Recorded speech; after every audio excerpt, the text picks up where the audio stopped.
This is Wraith from Wraith Rain. I'm an author of serialized gay romance fiction. Every week on this podcast, I'll be reading a chapter from one of my gay fantasy shifter serials called Dragon's Reign. I'll explain at the break how you can find out more about this story and others I write. So let's get to it. Chapter 76. Change. As Captain Simi placed the two faithful members, Carrie and Jennifer, into separate vehicles, Valerius stared beyond the failings of police and Claw to the city beyond. People were flowing out of the gash. He could almost feel their anxiety and grief and confusion.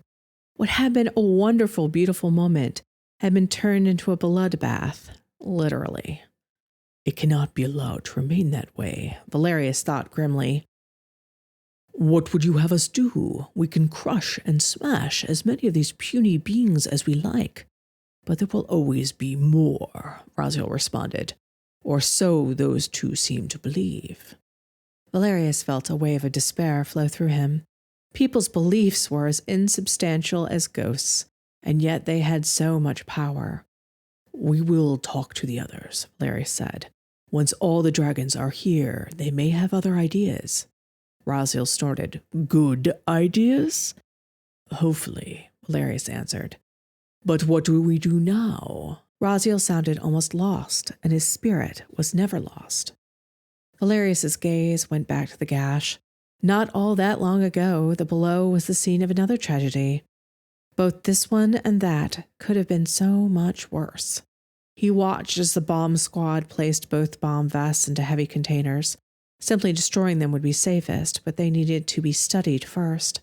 Perhaps something about their design or their parts would lead back to the other members of this murderous crew. We have to go, Valerius said to Caden. Iolaire's eyes widened, and Caden's voice came back over their link. Where? Iolaire was kneading the ground into mush. Both it and Caden were so anxious about the possibility of more bombers inside the city that they didn't know where to look or where to go. To the below, Valerius turned around towards Lana and said to it, I want you to escort the vehicles containing the prisoners back to Reach. See that nothing happens to them. Lana nodded its head and took off. Its wings flapped and caused dirt and grass to lift off of the ground and spin violently. Valerius shielded his face with one forearm. Iolaire slid one of its wings between him and Lana, blocking the debris from striking him. Valerius looked up at Iolaire's beautiful face. Thank you, Iolaire, he said. Iolaire leaned down and nuzzled the front of his chest. He laughed as its cold breath tickled before kissing the snout as a reward. Why do you want to go back? Caden asked. I want to see my mom, Rose, and Marban, but it's not to see them, but for everyone else to see us, Caden, Valerius said. We must show them that other people's intentions cannot stop us all. Like Carrie and Jennifer said about there being more humans than shifters, there are more people like us who do not want this violence than there are that do. We must remind everyone of that. Iolaire lifted its head proudly as Caden said, You're right. Let's go back now. We must be with them, show them that there's no reason to be afraid, not if we stick together. There were reasons to be afraid, but being brave was more important right now. The Faith were acting out of fear and a belief that things would always lead to ruin unless something drastic was done. In this case, his something drastic wasn't burning the world down to ashy nubs, but instead standing strong in front of those with their own fire. Valerius took 2 running steps forward before shifting into his dragon form. Raziel and Iolaire lifted off the earth practically at the same moment. Remember when you couldn't shift and couldn't fly? Valerius asked. They were wingtip to wingtip now and easily flying beside one another. Oh, this is all Iolaire, Caden told him. On the contrary, the two of you are working in sync, Valerius disagreed. I guess you're right. It feels so natural, Caden admitted. Because you were always supposed to be with Iolaire and vice versa, Valerius said. He felt Caden melt a little at his words. Let's go once around the city. Let all the people see us together. Let them take heart that we are as one in this. Yes! He could almost feel Caden grinning with the joy of flying together. The wind and sun caressed both their scaly bodies. Valerius could smell the arctic scent of ice that hung around Iolair like a mist. His own fiery scent, like exotic spice, joined it. The two dragons gazed at one another as they flew fast around Reach's towers.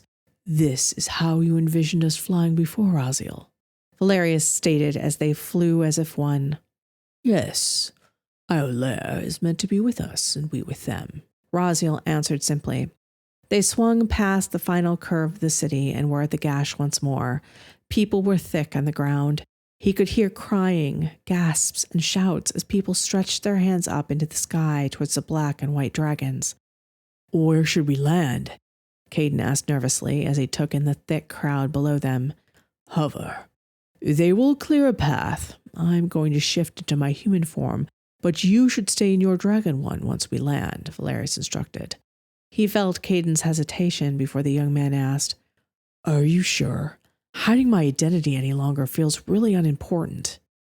"I know, but the things I said before about preparing your family stand," Valerius reminded him, "and Iolair's presence helps calm people." "Yeah, likely more than mine does," Caden admitted.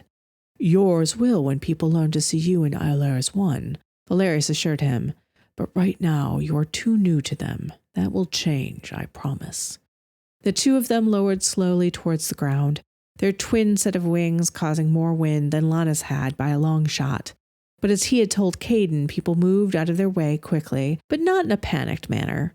Finally, there was more than enough room for both of them to land. They lightly dropped to the ground and drew their wings against their bodies. Raziel and Iolair immediately went to one another and pressed their foreheads together. A jet of flame left Raziel's mouth while one of ice issued out of Iolair's. People cried out with joy and awe to see two dragons interacting together. It was a rare sight indeed, and to show affection like this was unheard of, as the press who rushed out of the below made sure to point out. "Roger, are you getting this?" one reporter asked the cameraman hot in her heels. "I so am," he assured her. She stepped into the shot, fussing with her wind-blown blonde hair. "Folks, we've heard Dragon King Alarion call the white dragon his mate, but," she gestured at Raziel and Iolair in their communing moment, "as we can see here, it looks like Dragon King Valerius has something to say about that." "Oh, you've got to be kidding," Caden groaned. "Alarion has no chance. He never had a chance." Valerius chuckled. "I thought you were going to say something quite different." "What? Alarion is so not my type, and no, that you would be embarrassed that Iolair and Raziel are so affectionate in public," Valerius admitted. "Oh, no, not at all. Do you find it embarrassing?" Caden was suddenly all uncertain. Immediately, Valerius realized his mistake and quickly amended his words. "On the contrary, I'm quite pleased." You are. You are. Caden laughed. I just worried you wouldn't want people to know about us." "Caden, I want everyone to know. I want to write it across the sky and have it burn so bright that everyone sees it," Valerius found himself saying. "Really?" Caden sounded almost dazed at the idea. You're that happy with me?" "I have never been happier," Valerius answered. "Even with everything going on?" Caden asked, still a little tentative. "There is always something going on, and there is no perfect moment where the world is still and there are no problems." Valerius didn't know if he was assuring Caden of this or warning him. The reporter's chirpy voice interrupted them. "Are they? I do believe that they are purring. Dragons purr, people. That is something you do not learn every day." "Are we?" "Yep, we're purring," Caden confirmed with a laugh. "Indeed, I would say that it takes away some of our dignity. But cats purr, and no one thinks they aren't dignified," Valerius murmured. "No one could say that Raziel isn't dignified," Caden assured him. "Why is there laughter in your voice?" Valerius asked suspiciously. "Oh, no reason." But Caden's thoughts betrayed a memory of Raziel's butt up in the air, tail wagging as it played hide and seek with Iolair. "No reason at all." "Best not be," Valerius snorted. "Rose! Marban! I don't see Mom, though," Caden told him as Rose and Marban pushed their way through the growing crowd to the circle of space that had naturally formed around them. Unlike when Iolair was only present, no one eagerly pressed forward with Raziel there. They all kept a respectful distance. Only Marband walked beyond the line of the crowd, with Rose tentatively following after him. Her eyes were fixed on Raziel's jaws, leery of fire, evidently. Raziel and Iolaire had broken apart and were both watching the newcomers approach. Iolaire leaned down and greeted Rose with an affectionate nuzzle. Marband gave Iolaire a pat on the snout, a small smile appearing on the swarm shifter's face.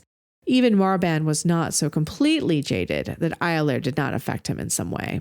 Your mother and the other members of the faith have been removed from the below by the claw, Valerius explained. She must not be treated differently in front of the others. Right, yeah, of course. Caden longed for his mother, but it was clear he was relieved that Rose and even Marband were all right.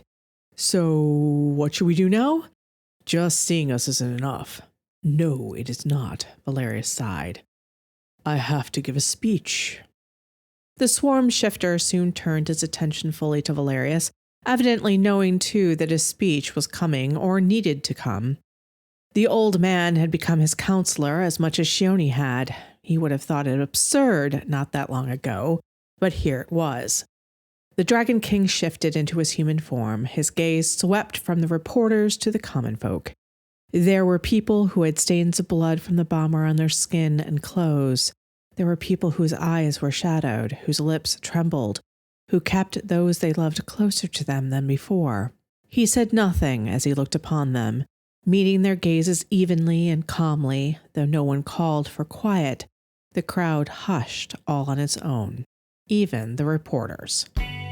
I hope you are enjoying Dragon's Reign so far.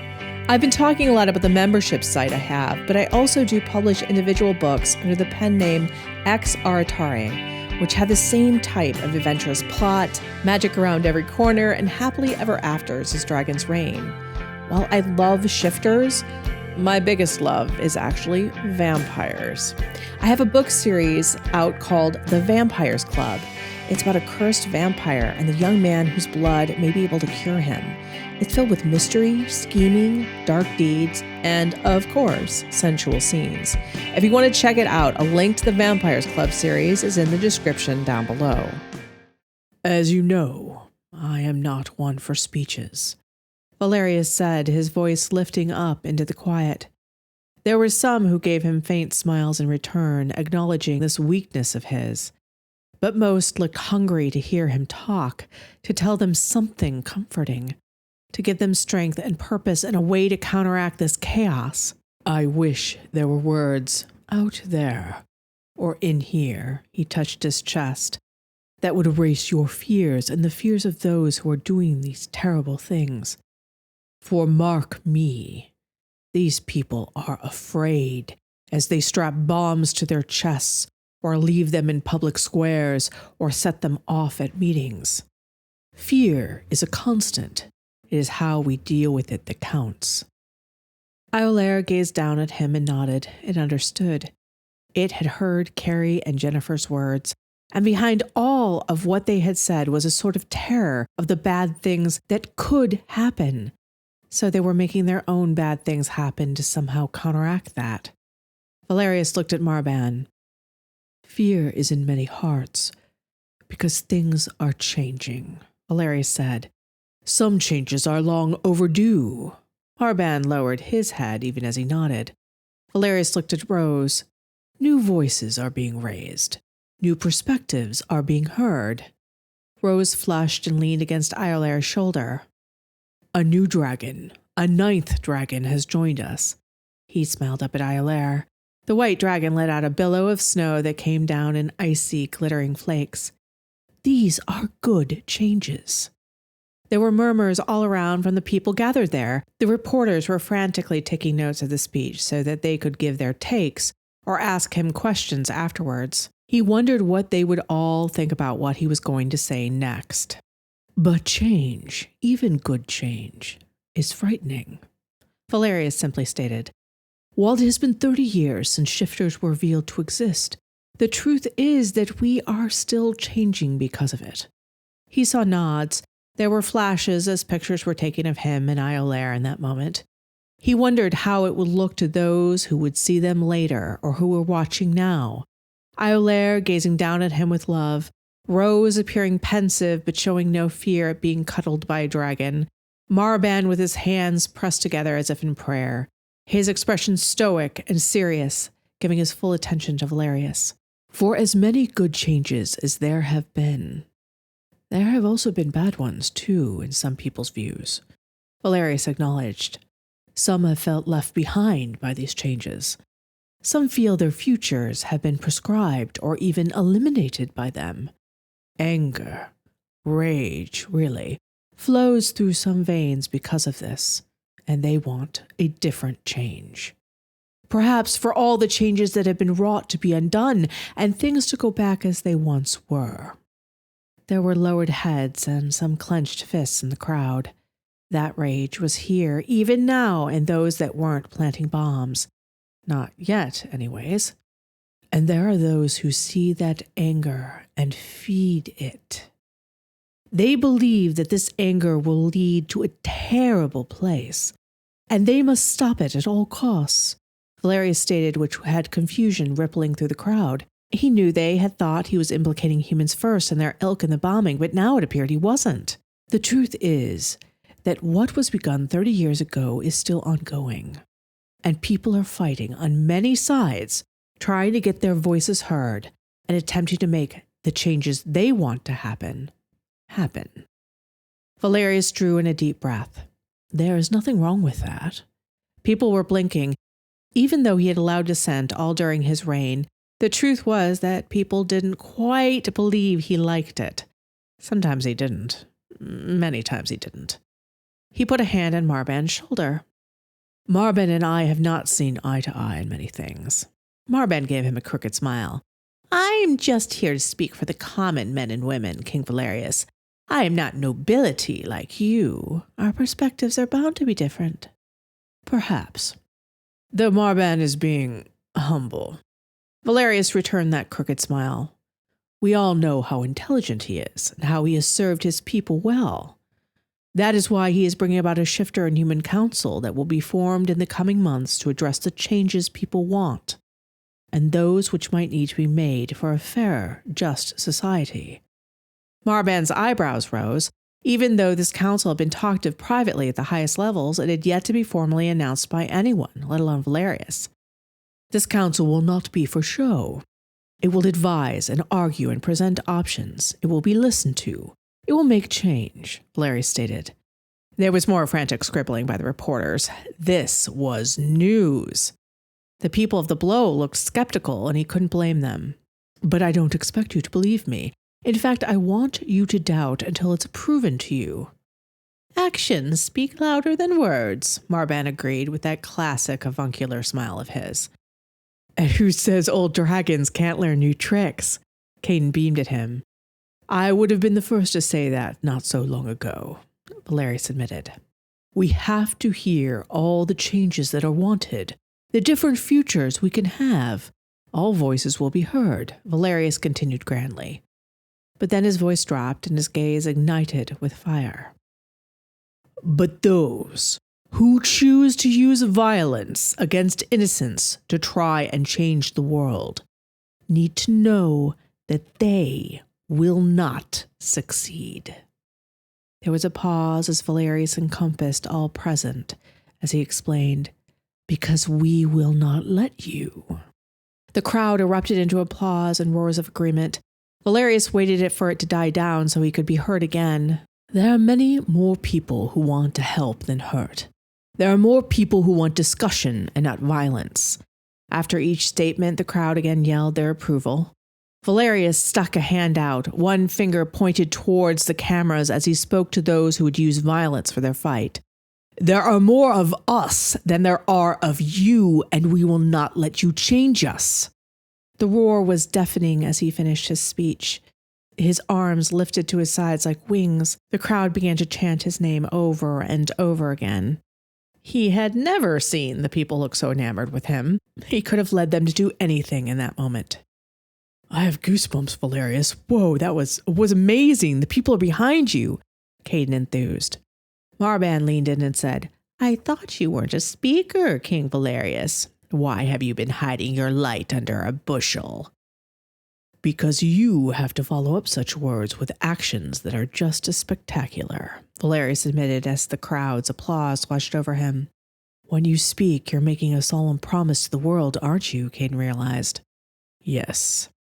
Every word I say must be delivered upon. And that was why it did not excite him to make a rousing speech. It did not make him feel lifted up from the ground as if on wings. There was none of the heady feeling of power from moving hearts and minds. All there ever was for him, was the heavy responsibility to those who cheered and clapped. You will do it. Marban clasped his hands in front of him like the monk he pretended to be, letting his sleeves fall over them. Because you must do it, and I've never seen you fail at something that must be done.